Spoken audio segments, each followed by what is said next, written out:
Hey guys, it is NCS Fan 001 here for another one of those Tuesday trophy and achievement talk or update videos, whatever you wish to call it.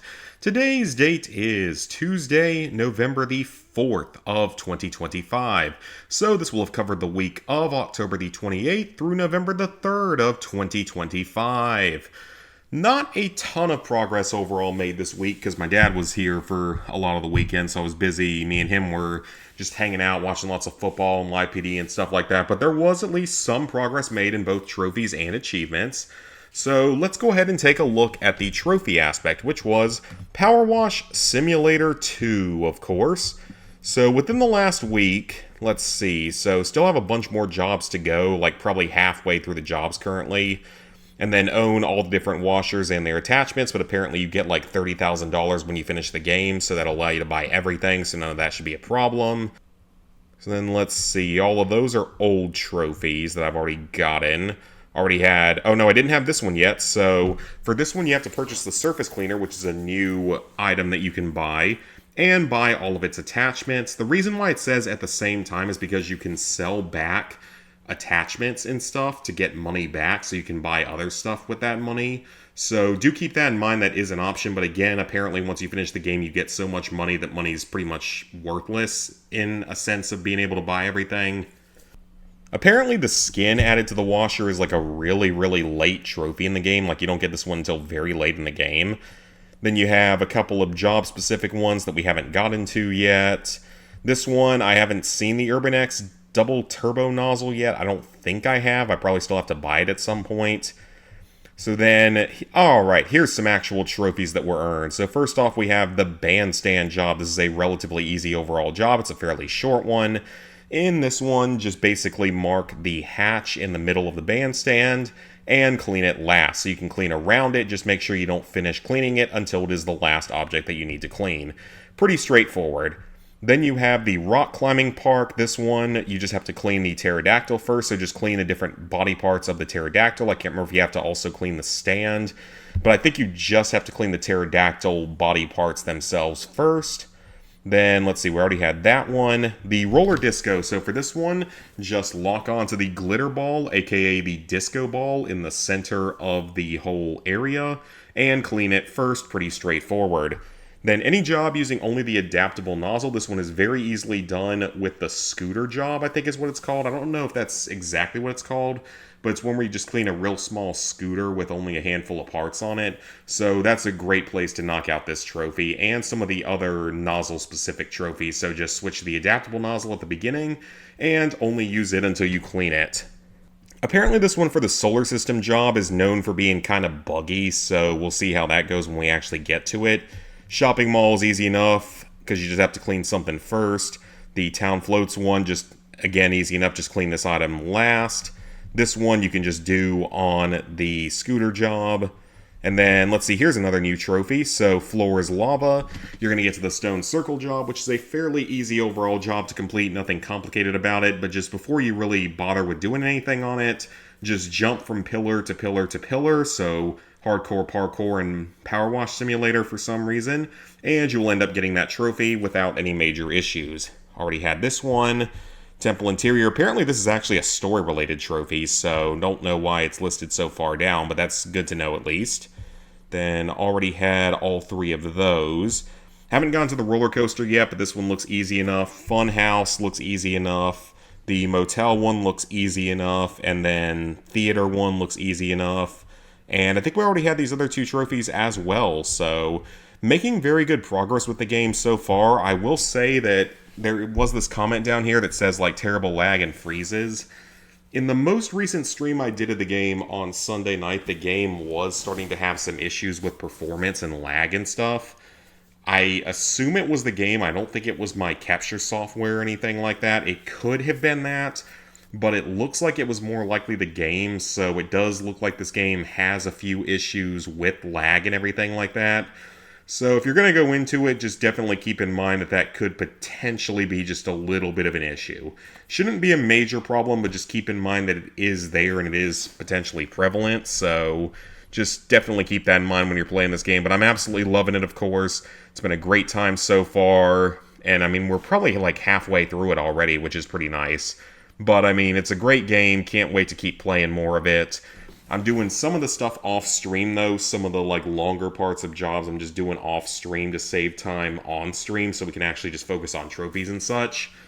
So hope that's not going to be offensive to anyone. It's just going to speed up everything for the video. It's going to speed up everything for the streams and hopefully be a little bit less boring to you guys that are not big Powerwash fans. So that was it for trophies, but we also made some progress on the retro achievement front, specifically in Scooby Doo, Night of 100 Frights for the Nintendo GameCube. So within the last week or so, we have managed to get all the Scooby snacks in a number of levels in the game. We already had the ones for the Mystery Machine, and for some reason it doesn't look like you can actually organize achievements by date they were earned, which is like really, really weird. Because, like, normal is just, I guess, by the actual normal order. One by is a percentage-based one, I believe. Points is obviously just based on points. Title is, I guess, just alphabetical. And type just comes down to, like, you know, collectible versus boss fight versus story, stuff like that. So, kind of weird. But anyways, we've gotten every Scooby snack in the Mystery Machine. We already had that, of course. Every Scooby snack in Clamor in the Manor. On the Edge in the Hedge, It's a Mean Greenhouse Scooby. Chills and Spills on Haunted Hills. Mind Your Manners, All Scares Upstairs. Don't Look Down Scooby Doo. A Dark and Stormy Night. Creepy Crawlies in the Hallways. Scared Stiff at Skull Cliff. Misbehaving Cause a Cave-In. A Tight Spot for a Grave Plot. Shiver Your Timbers Scooby. Gusts Abound Underground. Who's Yella in the Cellar. A Dark and Stormy Night, that one was an older one. Gloom and Doom Down in the Tomb, that's another older one. And Shiver Your Timbers Scooby. So we've gotten all of those, or actually no, those are boss fights, never mind. So yeah, we've also gotten through these 3 different boss fights, which are the Black Knight, which is probably the second hardest boss fight in the game. The Green Ghost is probably the easiest boss fight in the game, and then Redbeard is probably the second easiest. Of course, that's not counting the achievements on the PS2 version of the game, which were severely painful, if you guys potentially remember those sets of streams and the amount of crashing out I did on those, because they were absolutely terrible to go for and was not a good experience. But otherwise, just going through this version, literally it's just, 100% the game, beat all the bosses and like one miscellaneous achievement, so it makes it so much more fun to play. It's so much more casual. Though I will say, there was a little bit of a stressful moment after I beat the Redbeard's Ghost, and then you get the chewing gum ability. I got the chewing gum to work just fine, but then you get the soap bubbles after that. It's the last item that you need in the game, and it took forever to get the soap bubbles to work right. I don't know if it was necessarily my controller or the way I was trying to set it up, or just me not understanding part of the requirements for it, but it took a lot of effort to set up the soap bubble item, and you do need that to reach a lot of other items in the game, and at first I thought you were actually going to need a GameCube controller to be able to do it, because the GameCube controller, of course, has such a weird design to it, because it's like the 2 back triggers plus the Z button, and then you've got your control stick and your C stick and your D-pad, plus your 4 kind of strangely laid out buttons on the face on the right. So I think that a lot of stuff isn't really calibrated for a Z button. Most other controllers aren't, because I'm using a PS4 controller for my Retro Achievements controller for the most part, so that's probably more of my own fault for trying to use that instead of like an actual GameCube controller, but just do keep that in mind. It is kind of annoying to set up, so be very careful with that one. It's going to take a little while to get everything set up correctly, but you can potentially still do it on a PS4 controller. It just takes some time. I don't know if other controllers would be better. Potentially PS5 is probably about the same. Honestly, most PlayStation controllers are probably about the same. Maybe an Xbox controller would work a little bit better for that. I don't know. So then you have all of the inventions in the game, which I have now collected all of them. So the map is the first item you'll get when you first enter the manor. The shovel is right after that outside by talking to Don Knotts, the spoopy groundskeeper. The springs are the double jump ability that you'll get very early on. The slippers and the lampshade are potentially missable because you can pick up the knight armor first, but you're very, very likely to get the slippers and lampshade and a lot less likely to find the knight armor. The slippers and lampshade are found in the hedge maze when you talk to another Don Knotts somewhere. The helmet is pretty much unmissable. It's needed to attack stuff and get through webs. Super Smash is basically unmissable. The plunger is basically unmissable. Super Smash allows you basically to ground pound. The Super Smash power-up allows you to ground pound with like more damage. The plunger allows you to walk on certain sloped or slippery surfaces. The soap bubble is needed to bubble up enemies so you can stand on top of them, which is very similar to how the chewing gum is, which actually does not have its own specific achievement, but it basically allows you to jump on enemies and bounce off them, whereas the soap bubble just allows you to stand on top of stable enemies. The Black Knight armor is pretty heavily missable in this game. Like, there's no necessarily reason to go back and get it because it's just an extra disguise and it doesn't actually really do anything. But it's found in one of the, like, attic levels in the mansion, sort of toward the end of the first part of the game. And you can't get to it until later on, so you do have to come back for it. And with that, we've gotten every single power-up in the game, which is great. And then there's also do the cheat code to unlock the alternative credit sequence. This one is really not particularly hard. It takes a little bit of finagling to get it to work right. But I would recommend doing this first out of all the achievements in the game, simply because if you have beaten the game, you can't get this one to unlock at all, and it causes more problems, and you have to delete all your save data. So I would recommend just going ahead and doing this one first. You just enter a certain cheat code on the main menu or the pause menu, and you will get this achievement out of the way. So just get it done like early on, and then you're basically done with anything miscellaneous. In terms of other completion, we still have to get all the Scooby snacks in Shock on the Dock, Fear on the Pier, Cower in the Tower, Panic in the Attic, Fishy Clues for Scooby Doo, Coast for Some Ghost, Going Down Which Way, Lighthouse Bright House, One-Way Trip to the Crypt, Gloom and Doom Down in the Tomb, Wreck on the Deck, Aghast by the Mast, Little Lab of Horrors, and Mastermind Unmasked. But most of those areas are nearly complete already, like we're at like 90% game completion, so it shouldn't take an insane amount of time to finish everything. Then of course you have to defeat the Mastermind to finish the game, which is the final boss fight trophies or achievements, so easy enough there. The warp gates, I think I'm missing like 2 of them. I think there's one in the Little Lab of Horrors somewhere, so either there or in the Mastermind Unmasked that I haven't gotten yet. And then there's also the one in the Monster Gallery, which is like the least important one because it requires Scooby Snacks to enter, and I don't want to waste them on that. Then you have to get all the monster tokens, of which there's about 21. I've found all the ones in all the areas that I've 100% cleared, but I haven't found the ones in all of the areas that I have not yet finished. So basically just 100% finishing another like 10 areas is going to be pretty much all we have left. 100% completion, I assume, is identical to just getting every monster token in Scooby Snack. I don't know if you have to fully upgrade the soap bubbles and the chewing gum. I don't know if you have to do that, but I guess we'll find out. But I don't think you have to, because its completion percentage is about the same as the Mastermind and the Warp Gates and the monster tokens, so I assume that you don't have to do any of that, but we will see if that ends up being a requirement. So yeah, that's actually it for trophy and achievement progress this week. Like I said, it wasn't a super productive week overall, so level 904, 14%, 30,900 total trophies, 892 platinums, 5,960 golds, 8,342 silvers, 15,706 bronzes. So in terms of plans for trophies, definitely want to continue working on Powerwash. I do want to make that my 900th platinum, which means I'm probably going to have to play a few other random games on PS4, PS5. So some of those include like Nubla 2, Call of the Sea, Metamorphosis, and House of the Dead, the remake for that game. So those are some of the games I want to do that are not, necessarily shovelware games, but they aren't, the obviously most difficult games out there. Powerwash I'm hoping to be a good video for number 900 because it did really well for platinum, like 700 I think it was. Yeah, I think it was 700. So that's sort of the goal with all of that. Hopefully start working on those other platinums this coming week. And otherwise maybe some Death Stranding if and when I have time to play it.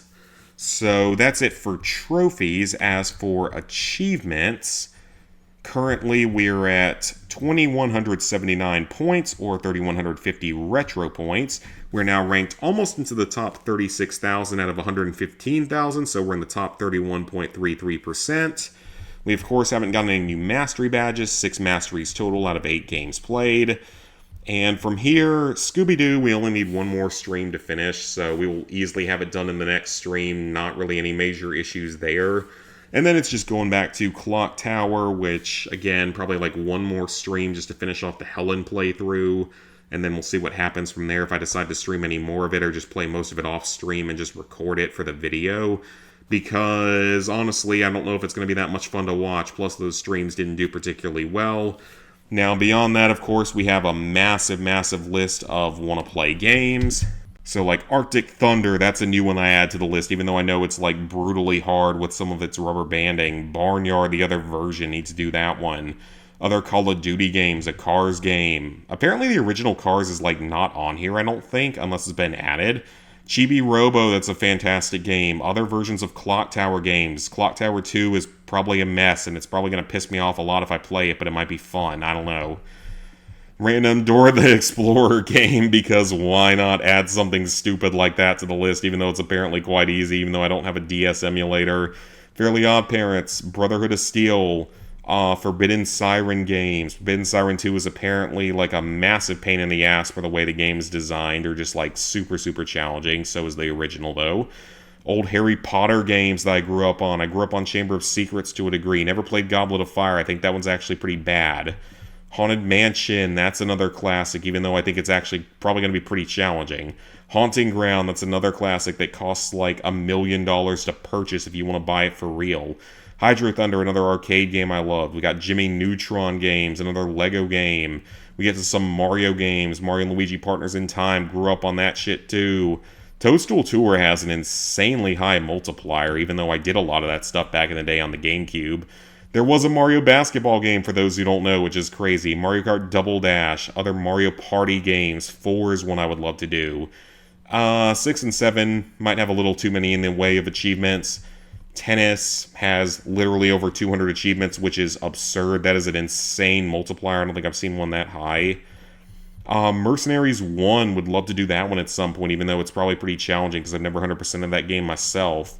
The Nicktoons games, Nintendogs is an absolute classic, which I think I could actually probably do that one if the controls and stuff of it work, but I don't know about that. Pikmin games, especially Pikmin 1, might could do that one at some point because I've played that one so many times, but it requires some like speedrun strats and stuff. A Rocket Power game, a Rugrats game. I can take this one off now because that's what I'm currently working on. Another Scooby Doo. Shrek 2 is an absolute classic. Silent Hill 1, I mean, I have it on here, but I'm probably never going to do it because of the 10-star run.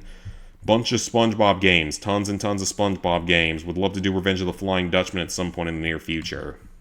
Star Wars Episode 3, that's another classic game, even though it's probably a pretty challenging list. Super Mario Strikers, Super Mario Sunshine, couple attack games, which Great Juju Challenge would probably be a lot of fun for me and Lizard Guy to play through together. I think we could actually have a good time with that. A Thrillville game, random Pikmin ROM hacks. And then there's even the ones that don't have achievements currently. Other Jimmy Neutron games, Avatar games, tons of Avatar games for that matter, especially now that they have Wii support. The original Cars, which was an absolute classic for me. Another version of Clock Tower. Other versions of Fairly Odd Parents. There's apparently a version of Far Cry in here for the Wii, which I didn't know existed, and I'm kind of wondering what that would be like. Freedom Fighters, would love to still see that. The original Just Cause. The other version of Mercenaries 2 on the PS2, which I have actually played before with Lizard Guy. Nicktoons Unite, Robots the game, Rocket Power Beach Bandit's an absolute classic there, but a lot of these just don't even have anyone really working on them. Attacking the Power of Juju, the original Thrillville, all sorts of stuff. So many games I would love to play on here, and there's probably even others that I'm forgetting about that I don't even have on my list yet. So with that, that is actually going to be it for this week's update. Like I said, probably not one of the longer ones. So plans for the upcoming week. Streaming should be a little bit more normal this week. We'll hopefully have a couple of streams of Powerwash, have a stream to finish off Scooby Doo, maybe do some Clock Tower, either in a separate stream or in the same stream as Scooby Doo, depending on how long that takes. And otherwise, just going to be playing a lot of Power Wash, maybe working on Death Stranding if I have time, but more importantly, working on some of these other Platinums and, starting to make progress on those just so I can get Power Wash for 900. Because Nubla 2 is like a 3-hour Platinum. I've got 2 versions of that. Call of the Sea is like a 3-hour Platinum, 2 versions of that. Metamorphosis, that's like a 3-hour Platinum as well. House of the Dead's like an 8-hour Platinum, but it's actually pretty fun. Have a couple of other like quick, easy games in here as well that we can do, so should definitely be able to make Power Wash number 900. And yeah, we'll continue streaming that, continue streaming the RetroAchievement stuff, and we'll go from there. In terms of video progress, the Call of Duty 2 Big Red One video is probably like a third of the way done at this point, so didn't make as much progress on it as I would have liked, and I also still haven't really made any progress on the next banning video. It's the one for Black Ops 6, which I probably should go ahead and try to finish by the time Black Ops 7 comes out. That would just make more sense. And other than that, it's just... yeah, I think that's really about it that I'm currently working on editing. But also, since my dad was here, we were able to exchange videos and stuff to where I now have pretty much all the content from Japan. So I can finally start working on moving all of those videos and pictures over to my computer and start editing those together to make some Japan vlogs. Those are going to be structured a little bit differently from my old Aruba vlogs, to where it's not necessarily going to be like a day 1, day 2, day 3 type of thing, but it might be like, this was our first day in Japan in Tokyo, this was everything we ate in Tokyo, this was everything we ate in Osaka, this was us going to Nara and petting all of the very sweet, loving deer that will just come right up to you and beg for food. You know, stuff like that. So, can't wait to start editing that. Now I have everything, so should be able to get started on that very soon. But otherwise, yeah, thank you guys for watching. If you enjoyed the video, go ahead and leave a like, subscribe, ring the bell if you haven't done so already. Let me know down in the comments what kind of progress you guys made this past week. And like I said, probably going to have a lot of trophy stuff to work on in the near future just to get Powerwash up there for 900. And otherwise, just working on editing pretty much, and that's really about it. Also got to work on another Fallout lore video, get at least one of them ready for when Season 2 releases in like a month and a half, which I probably need to really get on that at this point. So yeah, thank you guys for watching. See y'all back here most likely on Wednesday or at latest Thursday for our next bit of trophy or achievement content.